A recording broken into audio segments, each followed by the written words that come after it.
বিধায়ক বলছি এই শীর্ষক অনুষ্ঠানে আজকে আমার সঙ্গে যিনি উপস্থিত হয়েছেন, ওনার পরিচয় বোধহয় নতুন করে বলার নয়। পশ্চিমবঙ্গ সরকারের মৎস্য দপ্তরের ভারপ্রাপ্ত মন্ত্রী এবং পাঁশকুড়া পূর্ব বিধানসভা কেন্দ্রের বিধায়ক বিপ্লব রায়চৌধুরী মহাশয়। স্যার, আপনাকে টুডে বাংলায় স্বাগত জানাই। 2021 আপনার জেতার পরিমাণ ছিল 9,960 ভোট। সেটা আপনি পার করে এসছেন। এই 5 বছরে, বিগত 5 বছরে পাঁশকুড়া পূর্বে সবচেয়ে বড় পরিবর্তন, সেটা আপনার কি? নমস্কার। বললে এই 5 বছর বলবো না, বলবো যে গত 15 বছরে আমাদের ব্লকের শিক্ষার অগ্রগতিটা সবচেয়ে গুরুত্বপূর্ণ। আমাদের ব্লকে 28টা স্কুল আছে, হাই স্কুল এবং হায়ার সেকেন্ডারি স্কুল মিলিয়ে, এবং তাদের প্রত্যেকটা জায়গাতে ছাত্র ভর্তির পরিমাণ খুব আশাপ্রদ এবং পড়াশোনার মানও খুব উন্নত। এবং এর পাশাপাশি যেটা বলতে হবে তা হচ্ছে যে মেয়েদের শিক্ষার মানও খুবই হচ্ছে, খুব ভালোভাবে হচ্ছে। এবং মেয়েদের ক্ষেত্রে যেটা সমস্যা দেখেছিলাম আগে, মেয়েরা 9-10-এর পরে অনেক মেয়ে ড্রপ আউট হয়ে যাচ্ছে, বাড়ি থেকে পালিয়ে যাচ্ছে, এটা কমে গেছে। আচ্ছা। অনেক কমে গেছে। ফলে মেয়েদের শিক্ষার হার বাড়ছে এবং এটা খুবই আশাপ্রদ। মেয়েদের শিক্ষার হার কম ছিল বলে মেয়েরা অনেক পিছিয়ে ছিল, কিন্তু এখন মেয়েরা দ্রুত এগোচ্ছে। এটাই বলতে পারি যে আমি খুব আশাপ্রদ ব্যাপার। ওকে। যে কাজগুলো মানুষ চোখে দেখে, ধরুন রাস্তাঘাট, হাসপাতাল, স্কুল, মানে এই যদি তিনটেকে ক্যাটাগরিক্যালি বলি, কোনটার অগ্রগতি আপনার সব থেকে বেশি বলে মনে হচ্ছে? রাস্তাঘাট এবং স্কুল দুটোতে প্রভূত অগ্রগতি হচ্ছে, প্রভূত উন্নতি। এবং একটা সময় ছিল যখন রাস্তাঘাটগুলো খুবই খারাপ ছিল। তো মমতা বন্দ্যোপাধ্যায় আসবার পরে তিনি ক্রমাগত জোর দিয়েছেন এইগুলোর ক্ষেত্রে, আরও বেশি করে চাপ দেওয়া যায় এবং আরও বেশি করে এগিয়ে যাওয়া যায়। এগিয়েছেন, এ নিয়ে কোনো সন্দেহ নেই। কিন্তু এখনো পর্যন্ত কিছু কিছু ছোট ছোট রাস্তা বাকি আছে, এবং তার জন্য তিনি বলছেন যে গ্রামে চলো, এটা করে গ্রামের সমস্যা গ্রামের সমাধান, এটা করেছেন। এবং এর ফলে আর বাকি যে টুকিটাকি সমস্যাগুলো ছিল তারও বহুলাংশে মিটে যাবে।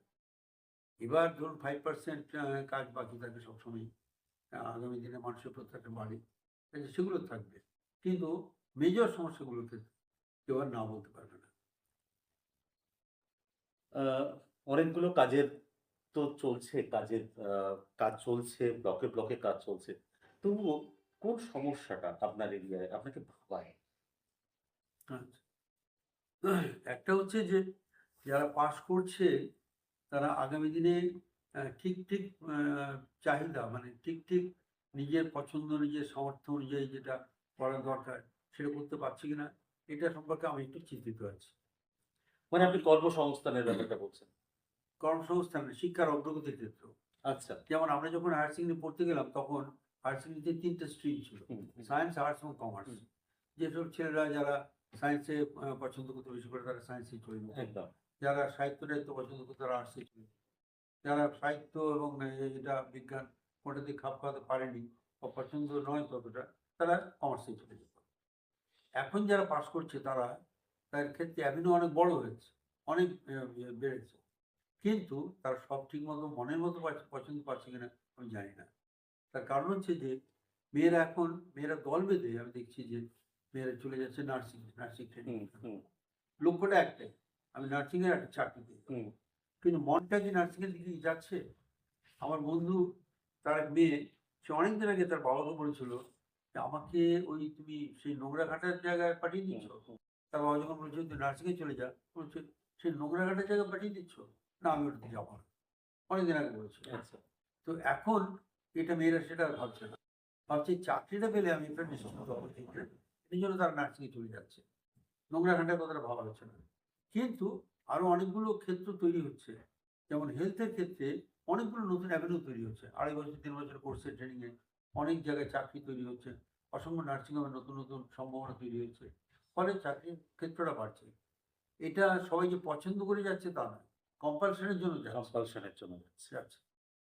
একদম। আপনি একজন জনপ্রতিনিধি। এটা সবথেকে মানুষের খুব কাছের লোক আপনি। মানুষ সবথেকে কোন বেশি অভিযোগ নিয়ে আপনার কাছে আসে? কারণ অভিযোগটা কিন্তু তার ব্যক্তিগত স্তরেই হয়। আমার এই সমস্যা, আমার ওই সমস্যা। এটাকে যদি আমি categorically বলি যে সবথেকে বেশি আপনার মনে হচ্ছে যে মানুষ এই সমস্যাটা নিয়ে আপনার কাছে এসেছে। কোন রোজগারের সমস্যাটাই একটা বড় সমস্যা। এটা একটা বড় সমস্যা। কিছুদিন আগে পর্যন্ত মায়েরা আসতো আমার কাছে। আমার মেয়েটা বাড়ি থেকে পালিয়ে গেছে। আপনি একটু পুলিশকে বলে একটু উদ্ধার করে দিন। আচ্ছা, এটা আসতো। তো আমি প্রচুর মাদের ১ম এ একটু বকাবকি করতাম। তারপরে বলতাম যে, "মেয়ে বড় হলে তাকে প্রতিদিন পরামর্শ দিতে হবে। এটা করিস, ওটা করিস। এই কাজ করিস না, তার ক্ষতি হবে তোর আগামী দিনে।" এগুলো আমি বলতাম তাকে। তারা পরে শুনতো, শুনে বলতো, "হ্যাঁ, ঠিকই বলেছেন আপনি। এটা করা হয়নি, এটা করেননি।" বলতো তারা। এখন সেটা এগুলো কমে গেছে। মেয়ে আগের থেকে পালিয়ে যাওয়ার সমস্যাটা কমে গেছে অনেক। কিন্তু মেয়েরা যে অগ্রগতি করছে, অগ্রগতির জন্য আমি খুশি। এই যে নানান ধরনের স্ট্রিম বেরিয়েছে এবং তাতে মেয়েরা নিজেরা ফোন নিয়ে এসে আমাকে বলছে, "ওইটা কি করে ভর্তি হবো একটু বলে দিন আমাকে, যোগাযোগ করে দিন।" এরকম বলছে। এর ফলে আমি খুশি হই। এটা তো একটা অগ্রগতি মেয়েদের পক্ষে। মেয়েদের পক্ষে অগ্রগতি যদি না হয়, তাহলে সমাজ পিছিয়ে যাবে। একদম। সমাজ হ্যাঁ, পিছিয়ে যাবে। অবশ্যই। এটা হচ্ছে। আ একটু অন্যরকম একটা প্রশ্ন আপনাকে করি। আ প্রত্যেকের জীবনে তো সমালোচনা আসে।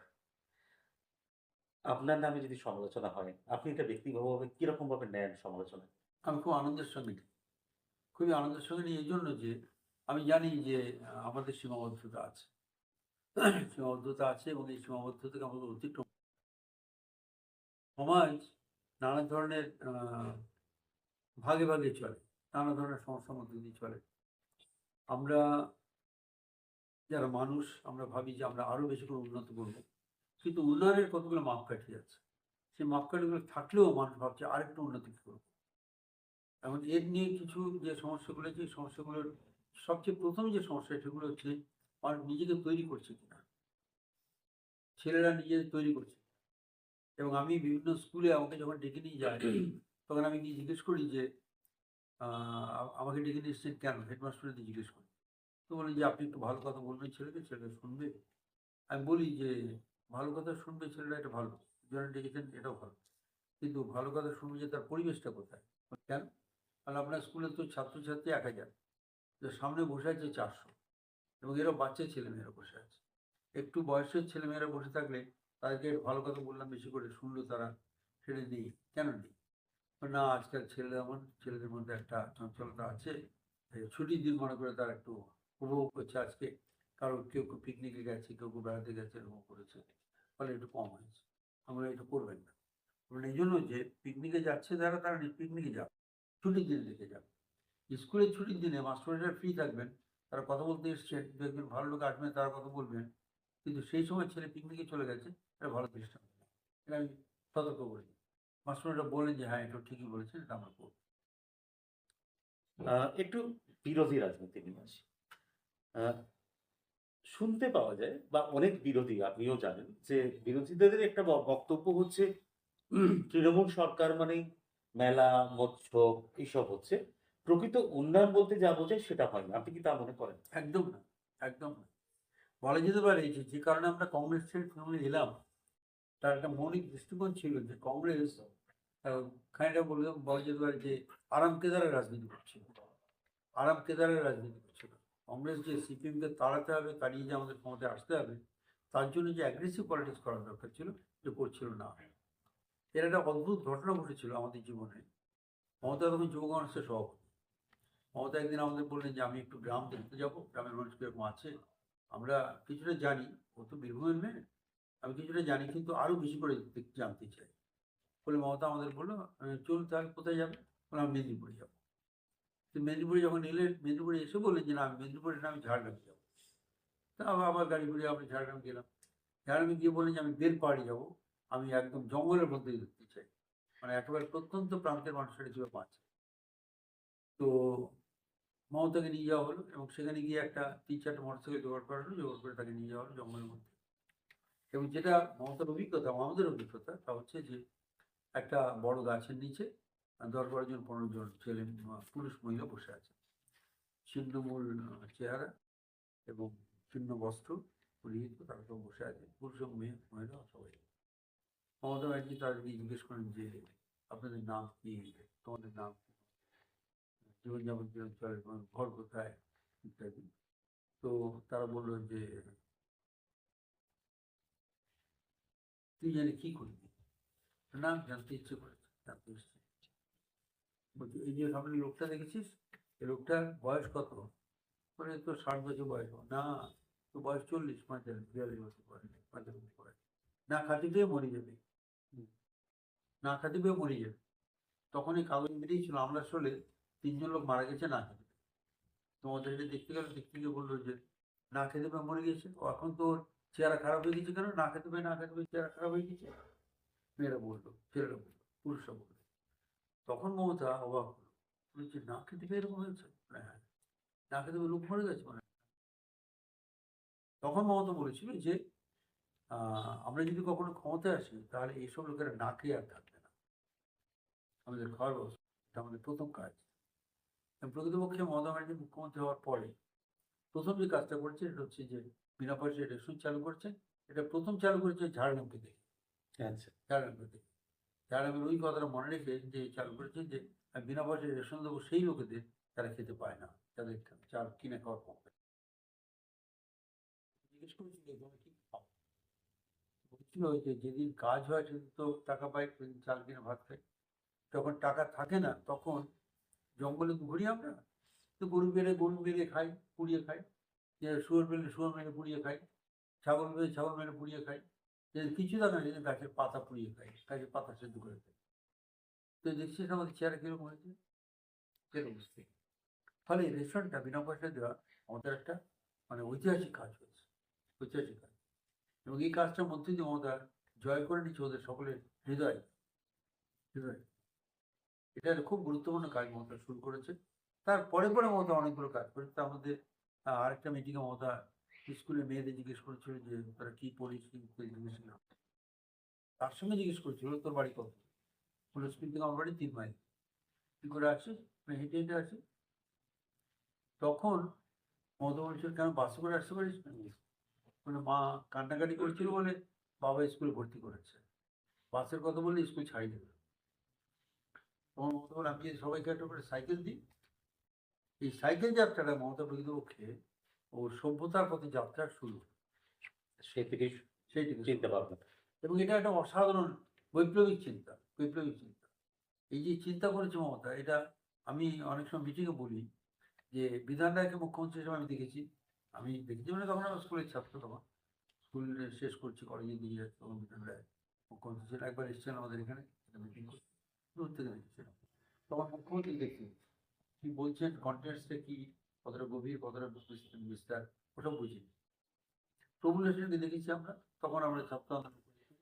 তখন পরে যদুবাবুকে দেখেছি দীর্ঘ সময়, পরে বুদ্ধদেবকে দেখেছি কম সময়, 10 বছর দেখেছি। আমি তখন এমএলএও ছিলাম।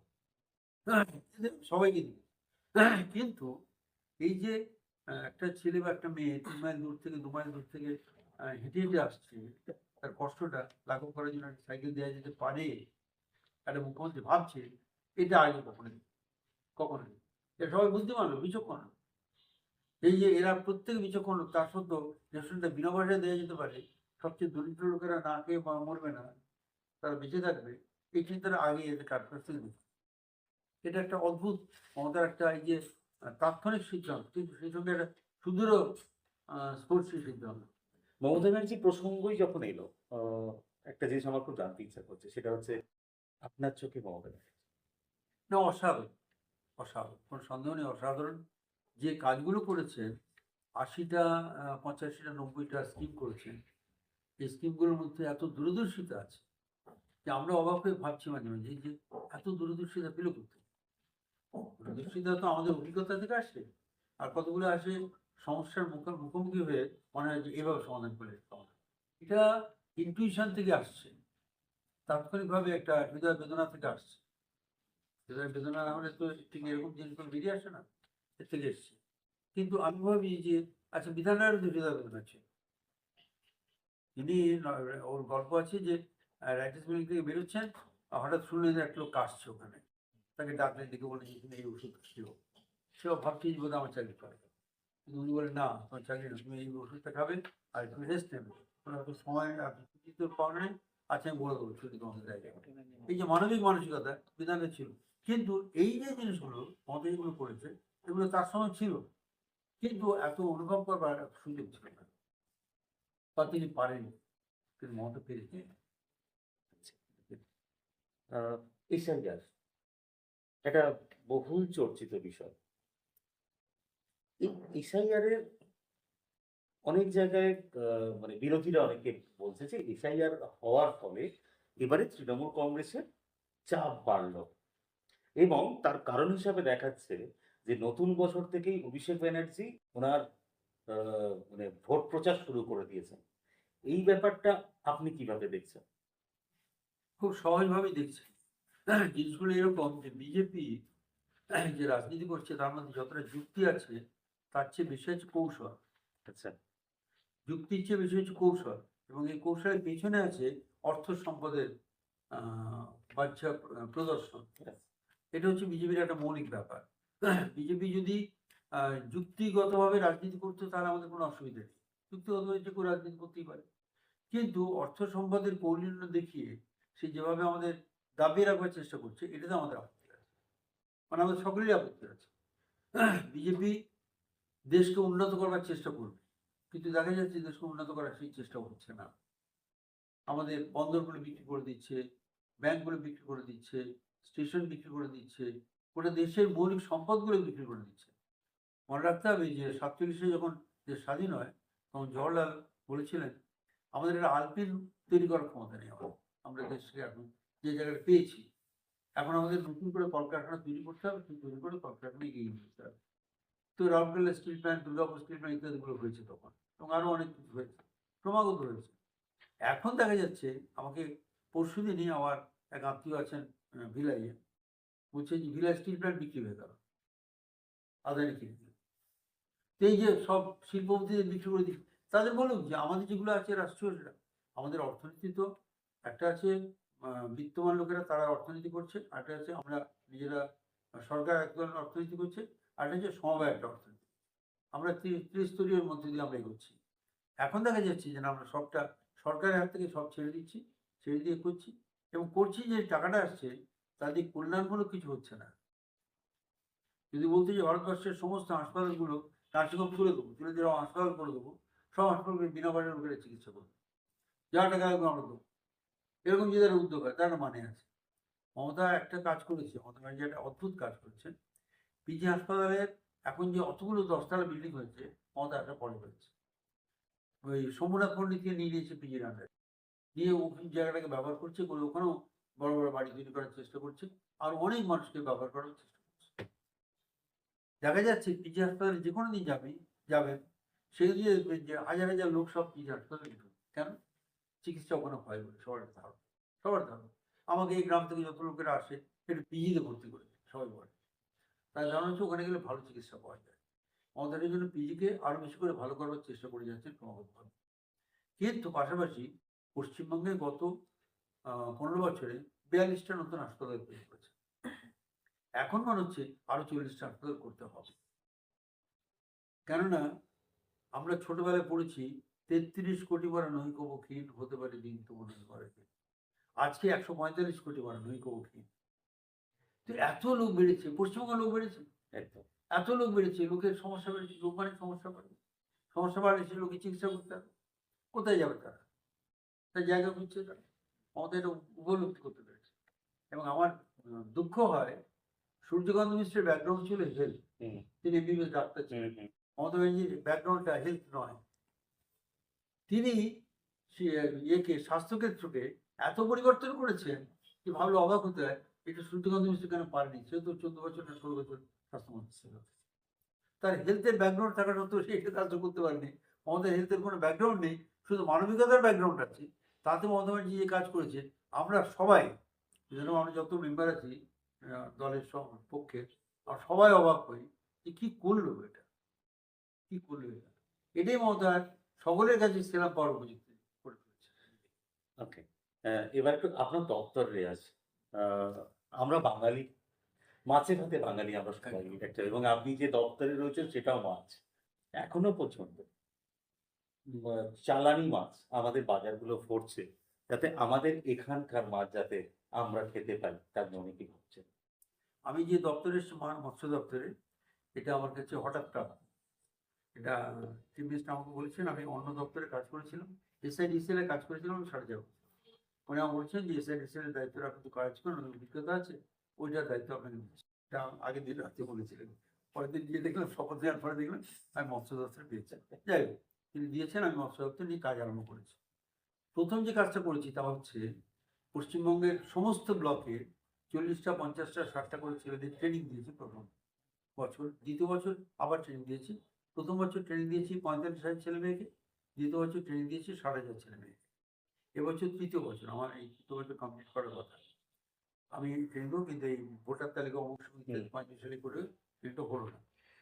এই যে ট্রেনিং দিয়েছি, এর ফলে আমি বললাম সবাই ছেলেদের যে যদি মাছ চাষটা করো, তাহলে তোমরা আনন্দের সঙ্গে মাছ চাষ করো, খালি শিখে নাও কী করে মাছ চাষ করতে হবে, তাহলে তুমি 10 থেকে 12,000 টাকা তোমার প্রতি মাসে রোজগার করে নিয়ে যেতে। একটু কষ্ট হবে। মাছ চাষের ব্যাপারটা সহজ কেন? না, তুমি নিজে প্রত্যেকদিন মাছ খাও, আর তোমার পাশে পুকুর আছে, তাতে মাছ দেখতে পাও, ফলে তুমি জানো ব্যাপারটা কি। এবার তোমাকে কতগুলো কৌশল শিখে নিতে হবে। কি কৌশল? সাদা জলে, পরিষ্কার ভালো জলে কি মাছ চাষ হয়? রুই কাতলা মৃগেল চাষ হয় পরিষ্কার ভালো জলে। সেই পুকুরে তুমি চান করো, যারা চান করে গ্রহণ করো। এই নোনা জলে চিংড়ি মাছ চাষ, পচা জলে শিং মাগুর কই চাষ, আর ট্যাংরা মাছ এই কাঁকড়া চাষ হয় অনেক। এই 4টে ভাগ আছে মাছ চাষে মূলত। এরপরে কিছু টুকরো টাকা সেটা হয়। আমি যে ছেলেদের ট্রেনিং দিয়েছি, এটা আমার পক্ষে সবচেয়ে বড় লাভজনক হয়েছে এই জন্য যে আমরা হই হই করে এগিয়ে এসেছি। আগে আমি আমার যুব আন্দোলন যখন করতাম, তখন এই NH6 আমাদের এখান দিয়ে গেছে, ন্যাশনাল হাইওয়ে 6। অন্ধ্রপ্রদেশে মাছের লরি আমাদের এখান দিয়ে যেত, আর আমরা চায়ের দোকানে বসে বলতাম, ইস এই যে আরেকটা মাছের লরি গেল, মানে পচা গন্ধ বেরোতো। তো এটাতে আমরা বুঝতাম যে এত হয়ে আসছে। ইদানিংকালে আগে যেরকম 200-250 লরি আসতো প্রতিদিন, এখন আসছে 30-40 লরি। আর আমরা এখন মাছ চাষে মাছ রপ্তানি করছি বিহার, উড়িষ্যা, ঝাড়খণ্ড, 3টে রাজ্যে রেগুলার রপ্তানি, রেগুলার। আর অন্যান্য রাজ্যেও রপ্তানি করছি, এদের তুলনায় অনেক কম। আর 2 বছর যদি আমি দপ্তর চালাতাম, তাহলে আমি আর রপ্তানির সব বন্ধ হয়ে যেত, মানে রপ্তানি হু করে বেড়ে যেত, আমদানি একদম বন্ধ হয়ে যাবে। আচ্ছা। এর জন্য প্রথম যেটা সাফল্য দিতে হবে, কৃতিত্ব দিতে হবে, সেটা হচ্ছে গ্রামের ছেলেদের। আমি তাদের ডেকে বলেছি, চাকরি করতে যেও না এখনই, এখন চেষ্টা করো মাছ চাষ করে নিয়ে। কারণ কি না, তোমার গ্রামে পুকুর আছে, সবাই মাছ চাষ করে না, আছে আছে পড়ে আছে। এখন সমস্যা হচ্ছে, যাদের পড়ে আছে তারা এটা ভাবে না, আছে গরু নাবায় হাল তার দুঃখ চিরকাল। আছে গরু নাবায় হাল তার দুঃখ চিরকাল, এটা গানের কথা। একদম। তো তোমার পুকুর আছে, তুমি পুকুরে চাষ করবে না, তুমি পুকুরে চুপ করে, ফলে মাছ হবে না পুকুরে। পুকুরে মাছ চাষের কাজটা কি? পোনা ছেড়ে দেওয়া, সেগুলো খাবার দেওয়া। আগে দাদুর আমলে মাছ চাষ হতো কিভাবে না, দাদু সকালবেলা ঘুম থেকে উঠে বাথরুম টাথরুম সেরে এসে দাওয়ায় বসতেন, বাড়ি মেয়েরা তাকে 1 জামবাটি মুড়ি দিতেন আর 1 কাপ চা দিতেন। দাদু মুড়ি খাচ্ছেন আর চা খাচ্ছেন, আর দেখছেন পাশে ওই মাছের পোনা নিয়ে যাচ্ছে, মাকে বাঘ কাঁধে করে নিয়ে। কি রে, কি আছে তোর সামনে হাঁড়িতে আর পেছনে হাঁড়িতে? বাবু সামনে হাঁড়িতে ইয়ে আছে, পেছনে হাঁড়িতে ইয়ে আছে। তুই এক কাজ কর, সামনে হাঁড়ি 2 কোটি সামনে পুকুরে ঢেলে দে, আর পেছনে হাঁড়ি 3 কোটি পেছনে পুকুরে ঢেলে দে। তারা 2 কোটি আর 3 কোটি ঢেলে দিয়ে এসে অনেক সঙ্গে দাম টাম করে পয়সা টয়সা নিয়ে তারা চলে গেল। এই যে মাছের পোনা ছেড়ে দিল, মাছের যে খিদে পায়, এই কথাটা দাদুর খেয়াল। আচ্ছা। মাছেরা খাবে কি না, বাড়ির বউরা দুপুরে কাজকর্ম শেষ করে তারা যখন বাসন মাজতে যাবে ঘাটে, তখন বাসনে 2টো ভাত লেগে রয়েছে, একটু ডাল লেগে রয়েছে, একটু তরকারি লেগে রয়েছে, মাছ সেগুলো খাওয়ার জন্য ছটফট করছে। এটা হচ্ছে মাছের। ফলে উৎপাদন অনেক কম হতো, এখন উৎপাদন অনেক বেড়েছে।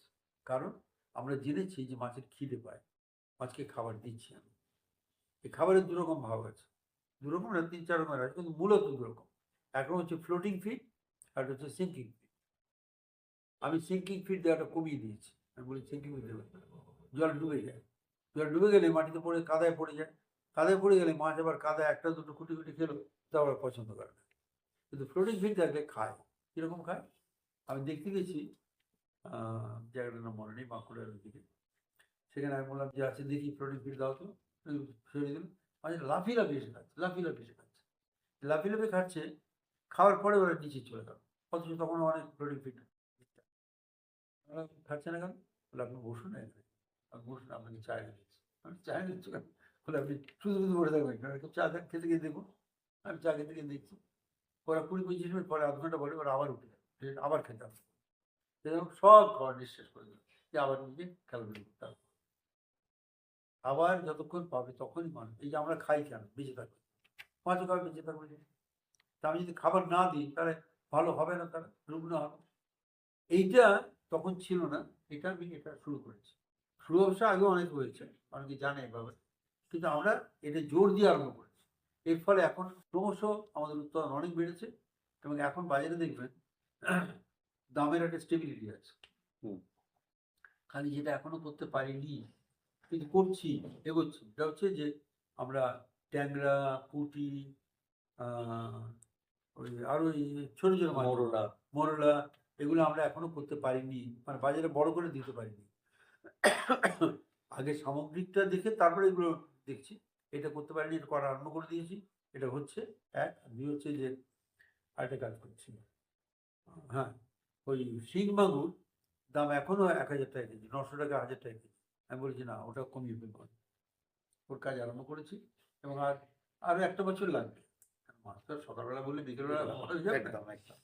একটা বছর লাগবে, এটার দামটা কমে যাবে। আমি ভালো শিং মাছ, আমি যে দুটো তিনটে পুকুরে আরম্ভ করেছি তার মধ্যে একটা পুকুরের মাছ এখন 100 গ্রাম হয়ে গেছে, 100-150 গ্রাম হয়ে গেছে, আর একটু পরে এগুলো বাজারে ছেড়ে দেবো। সেগুলো হলে দামটা একটু কমে যাবে আস্তে আস্তে করে। এবং আরো অনেকগুলো আরম্ভ করেছি, সব মিলিয়ে করলে আরো একটা বছর লাগবে এটা করতে। শিং মাগুরকেই বাজারে আসবে, তখন এই 500-550 টাকায় চলে পাওয়া যাবে, সস্তায় পাওয়া যাবে। খুব ভালো। মানে আমাদের মাঝে মাঝে দর্শক যারা রয়েছেন তাদের জন্য উনি আশার বাণী শুনিয়েছেন যে আমাদের এখানে তৈরি করা জিনিসই আমরা খাচ্ছি, এবং পরবর্তীকালে হয়তো বাইরে থেকে যে জিনিস খাবার আসছে, মাছ আসছে, সেটা অচিরেই বন্ধ হবে। আমরা তো প্রায় শেষের দিকে চলে এসেছি। আহ, আগামী 5 বছরে পাঁশকুড়া পূর্বকে কোন জায়গায় দেখতে চান? আরো ছেলেমেয়েরা ভালো করে পড়াশুনো করে মাথা উঁচু করে দাঁড়াক, এটা চাই। মেয়েরা স্বাবলম্বী হোক, এটা চাই।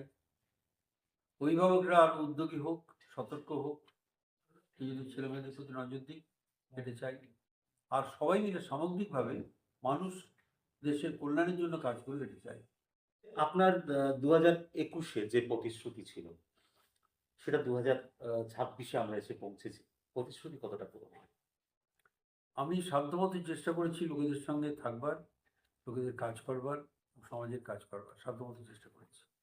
এবং আমার কাছে, আমার বাড়িতে অনেকেই বলেন যে আপনি এমএলএ, আপনার সিকিউরিটি কোথায়? কারণ আমার সিকিউরিটি তুমি, আমার সিকিউরিটি আমার বন্ধুরা। এবং আমি রাত্রেবেলা যখন বাড়ি ফিরি, তখন আমার গাড়ি একটু দূরে থাকে, আমার নিজস্ব কোনো গ্যারেজ নেই, গ্যারেজ কিনতে হয়েছে একটা, সেখানে গাড়ি রেখে আমি হাঁটতে হাঁটতে এখান দিয়ে যাই, বাড়ি যাই। তো আমি, আমার বাড়িটা বাজারের পেছনে, আমি বাজারের উপর দিয়ে যাই। 9টার সময় আমি যখন বাড়ি ফিরি হাঁটতে হাঁটতে, তখন আনাজওয়ালারা বলতে আরম্ভ করে, এই দাদা ফিরছে, এক্ষুনি বকবে আমাদের। আমি যদি বলি যে খদ্দেরের পরে একটা দুটো খদ্দের থাকবে, এর পেছনে শুধু বসে আছো, এরপর তোমার শরীর খারাপ হবে, খেতে দেরি করবে, তোমার শরীর খারাপ হবে, তোমাকে কেউ দেখবে না, কিন্তু শিগগির বাড়ি যাও, পরে গোছাতে আরম্ভ করে সব। এটা আমার সম্পদ। আগামী দিন আহ, কতটা জেতার আশা করছে? 100 ভাগ। মেদিনীপুরে 2026 সালের যে বিধানসভা নির্বাচন আসছে, মেদিনীপুর, বিশেষ করে পূর্ব মেদিনীপুর বা আমি মেদিনীপুর পশ্চিমও বলতে পারেন, যেহেতু লাগোয়া জেলা, কতটা সফল হবে তৃণমূল কংগ্রেস? আগের চেয়ে ভালো রেজাল্ট হবে। গতবার বিধানসভা যা হয়েছিল তার চেয়ে ভালো রেজাল্ট হবে। আসলে আমাদের কর্মীরা একটু একটু আয়াসে ছিল বলে কোনো কোনো সিট আমরা হারিয়েছি, কিন্তু এখন সবাই সতর্ক হয়েছে, নাম্বার ওয়ান। নাম্বার টু হচ্ছে যে আমি অনেকগুলো ছেলেমেয়ের মধ্যে নতুন রেসপন্সিবল ভাব লক্ষ্য করছি, তারা আরও রেসপন্সিবল হয়েছে। প্রকৃতপক্ষে এটা মমতা ব্যানার্জির কন্ট্রিবিউশন, যে ওরা রেসপন্সিবল হোক, উনিও চাইছেন যে ওরা রেসপন্সিবল হোক। আর রেসপন্সিবল না হলে বড় কাজ করা যাবে না, বড় কাজ করা যাবে না।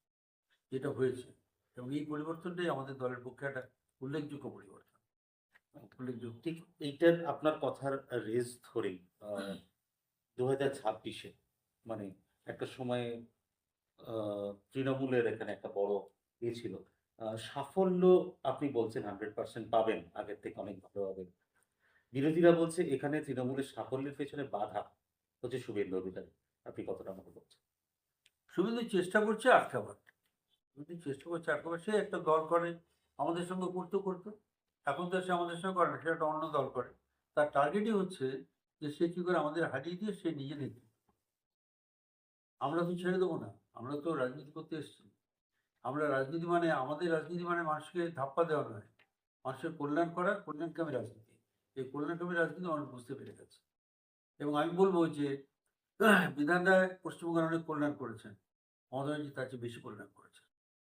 বেশি কল্যাণ করেছেন। অভিষেক ব্যানার্জি বলছেন ২০২১-এর নির্বাচনে তৃণমূল যে সিট পেয়েছিল ২১৪টা, তার থেকে একটা হলেও বেশি পেতে হবে। আবার শুভেন্দু অধিকারী বলছেন ২২০টার উপরে সিট পাবেন যদি সনাতনীরা জোটবদ্ধ হয়। ওই আপনি কত যদিটা, আশা করছেন? যদিটা, শুধুর সমস্যাটা ওই যদি নেই। আমাদের কোনো যদি টুদি নেই।